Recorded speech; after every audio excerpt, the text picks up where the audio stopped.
greatest trick the devil ever played would be to convince the world that he is God. The entity called Jehovah or Allah or Yahweh or God was for the Gnostics the demiurge, a kind of demon.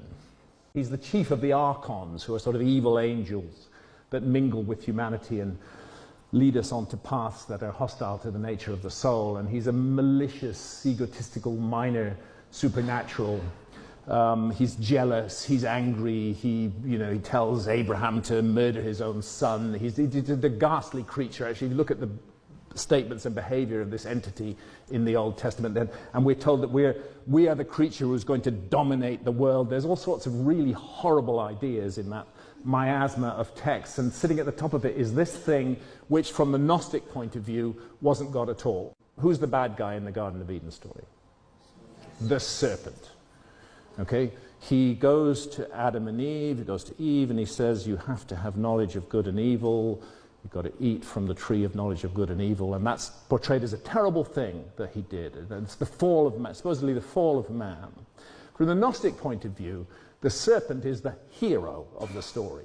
The serpent is the good guy because, from the Gnostic point of view, knowledge of good and evil is essential for the progress of the soul. If we live in a farmed, protected universe where we're just these kind of meat robots without any consciousness, and we don't know any difference between good and evil, and we can't make any choices, how can we possibly grow? How can we possibly develop? We live in a university of duality. I'm not saying, that's a phrase used by a friend of mine, I'm not saying that duality is all there is, but the suggestion is that on this plane of existence, duality has lessons to teach us, and that's what good and evil are about. So it's fascinating when we look at the Gnostic image of the tree of life that it's a psychedelic mushroom. Not a tree, but a visionary agent. So, for eating of the tree of knowledge of good and evil, Adam and Eve are driven out of the garden in humiliating ways, beaten about the bottom with the edge of swords. Angels are posted at the edges of the garden to keep them out, lest they find their way to the tree of life.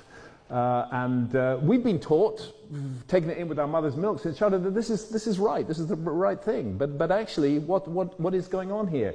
Here is the learning of the knowledge of good and evil leads to the expulsion from the garden. What kind of God is that? Same goes with the flood.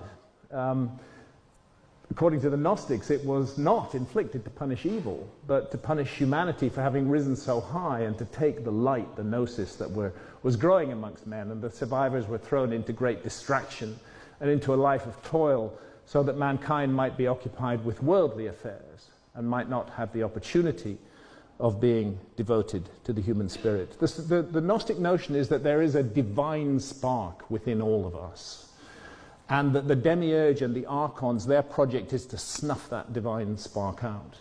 And we can only awaken it through revealed knowledge, through gnosis. And the suggestion is that that revealed knowledge for the Gnostics was connected with psychedelic experience. Throughout history, those who've sought the liberating gnosis have been persecuted. And although the stamping out of early Gnosticism in the Middle East goes back to about the 400s AD, 400s, 500s, there was a more recent form of Gnosticism which found its way into southern France. And these are the famous Cathars who lived in the area that we call the Languedoc or Occitania today. They were, in many ways, an extraordinarily beautiful civilization. If you go back to the 12th century, they were in favor of universal literacy. They invented and distributed paper. They believed in the absolute equality of men and women. It was the Cathar society that produced the troubadours and their amazing art. It was a flourishing civilization that would have moved, I think, in interesting directions of human freedom if it had been allowed to evolve. But they had one problem, which is that they regarded the Pope as the agent of the devil on earth. And that was a very dangerous thing to do in the 12th century. And as a result, a crusade was declared against them. It was called the Albigensian Crusades, named after the town of Albi, one of the Cathar towns. And really terrible things happened. This army came down from northern France, seething with harm and anger, and they entered into the Cathar lands and they just murdered everybody. There was one famous occasion when one of the generals came to the leader of the crusade and pointed out that some Catholics were living in the city of Béziers. What was to be done about them? And the pontiff, the leader simply said, kill them all. God will choose his own. God will know his own. Horrible, horrible incident of genocide and ethnic cleansing in the relatively recent past. And of course, the burnings at the stake. Consider what it takes, the mental state you've got to be in to burn a fellow human being at the stake. I mean, I can't think of a more ghastly way to die. And some who've been burnt at the stake, which is actually a form of human sacrifice, let's face it. I mean, that's what's happening when people are burnt at the stake by the Catholic Church in the past. It's a human sacrifice which is being offered to their God, their perhaps demonic God. It's a terrible way to die. The fat in your body begins to bubble and burn. It's a ghastly, ghastly death. So if you're going to inflict that on the human being, another human being, what is going on in your mind that you would actually do that? And it was done cheerfully, and in huge numbers. The Cathars were burnt at the stake, their books that were destroyed, utter destruction.